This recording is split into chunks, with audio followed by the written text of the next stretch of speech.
Bismillahirrahmanirrahim. Assalamualaikum warahmatullahi wabarakatuh. Apa kabar teman-teman sekalian, ikhwah fillah. Semoga kita semua dalam keadaan sehat walafiat dan selalu mendapatkan rahmat dari Allah Subhanahu wa taala. Shalawat serta salam tak lupa dan senantiasa kita sampaikan, kita haturkan kepada junjungan kita Nabi Muhammad sallallahu alaihi wasallam.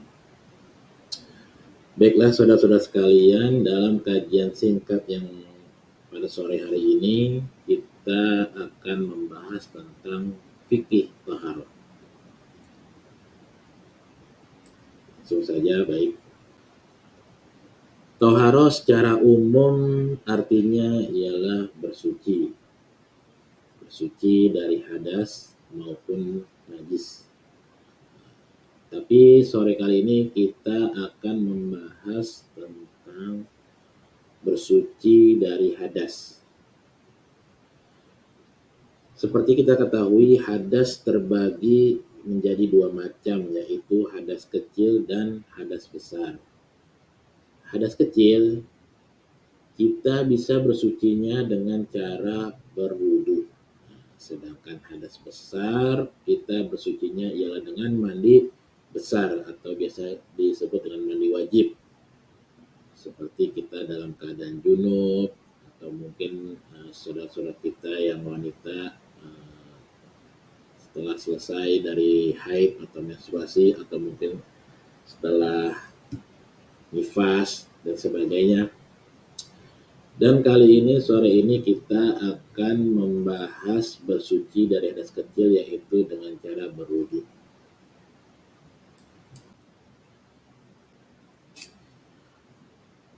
Baiklah, dalam berwudu kita mengenal syarat dan rukun wudu. Kita bahas yang syarat dulu. Baiklah. Yang pertama ialah syarat wudu, yaitu nomor 1 ialah airnya suci dan mensucikan, atau disebut dengan air mutlak. Syarat sah dari wudu ialah airnya suci mensucikan. Tidak cukup dengan airnya suci, tapi airnya harus suci dan mensucikan.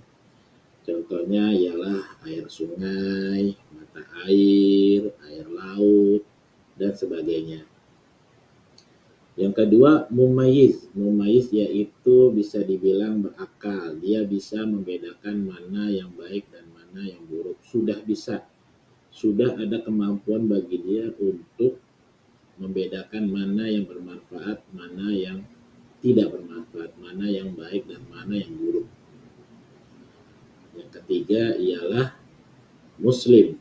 Sudah pasti harus orang Islam. Yang keempat ialah tidak ada sesuatu yang menghalangi kulit dari air wudhu. Jadi tidak boleh air wudhu itu yang jatuh ke kulit terhalang oleh contoh dengan oleh baju atau mungkin dengan jam tangan yang menghalangi, jam tangan yang terlalu ketat yang menghalangi jatuhnya air membasahi kulit. Yang kelima ialah telah masuk waktu sholat. Kemudian setelah syarat kita berbicara tentang rukun wudhu. Rukun wudhu ini setidaknya ada 6 poin. Yang pertama ialah niat. Niat ini yang biasa dilafazkan yang umum di Indonesia seperti nawaitu wudu'a lirafil adasi asghari fardhu lillahi ta'ala. Saya niat berwudu untuk menghilangkan hadas kecil karena Allah Ta'ala. Itu biasa, lafaznya seperti itu biasanya yang populer di kalangan masyarakat Indonesia. Yang kedua ialah membasuh wajah. Yang ketiga membasuh tangan. Kemudian yang keempat mengusap kepala. Yang kelima kemudian membasuh kaki sampai dengan mata kaki. Dan yang keenam ialah tertib. Jadi Jadi harus berurutan, tidak boleh ngacak. Jadi semua harus berurutan, tidak boleh mengusap kepala dulu, baru wajah kemudian, atau mungkin membasuh tangan dulu, baru wajahnya belakangan. Jadi tidak boleh. Jadi semua harus tertib. Baiklah, setelah kita membahas tentang syarat dan rukun wudhu, kita lanjut tentang sunnah wudhu.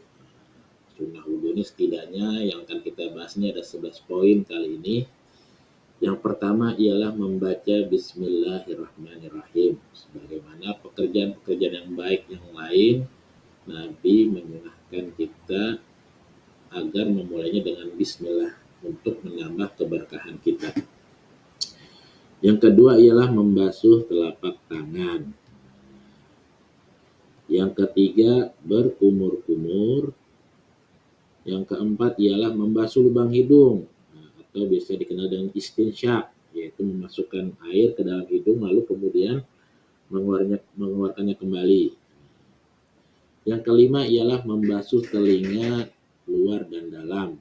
Mulai dari yang luar digosok-gosok dengan menggunakan ibu jari, kemudian telunjuk untuk telinga bagian dalam. Yang keenam ialah mengulangnya sebanyak 3 kali.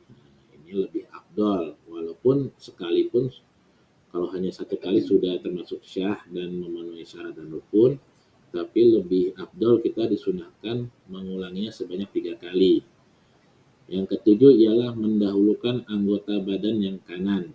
Sebagaimana perbuatan-perbuatan baik lainnya, kita selalu mendahulukan dengan sesuatu anggota badan yang kanan.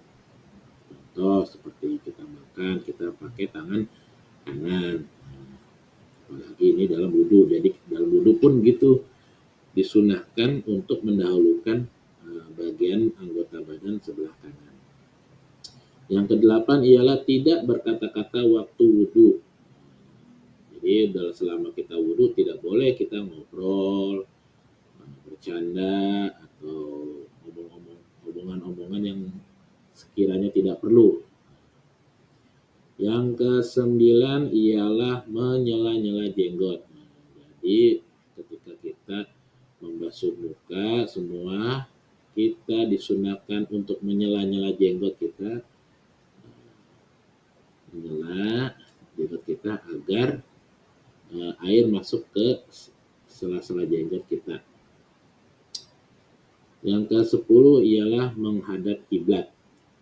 Disunahkan kita berwudu ialah mengarahkan badan kita ke arah kiblat. Yang ke-11 ialah berdoa setelah selesai berwudu. Nah, ini bagian terakhir yaitu doa setelah berwudu, yaitu asyhadu an la ilaha illallah wahdahu la syarikalah wa asyhadu anna Muhammadan abduhu wa rasuluh. Allahumma ij'alni minat tawwabina waj'alni minal mutatahhirin. Yang artinya ialah aku bersaksi tiada Tuhan melainkan Allah dan tidak ada yang menyekutukan baginya, dan aku bersaksi bahwa Nabi Muhammad adalah hambanya dan utusannya. Ya Allah, jadikanlah aku orang yang ahli taubat dan jadikanlah aku orang yang suci. Amin. Demikianlah saudara-saudaraku sekalian, kajian yang singkat ini mudah-mudahan bisa bermanfaat, khususnya untuk diri saya sendiri maupun untuk teman-teman sekalian, saudara-saudara sekalian. Sampai berjumpa lagi di episode berikutnya dengan kajian-kajian yang lainnya. Kita tutup kajian yang singkat ini dengan doa kafaratul majelis. Subhanakallahumma wa bihamdika asyhadu an la ilaha illa anta astaghfiruka wa atubu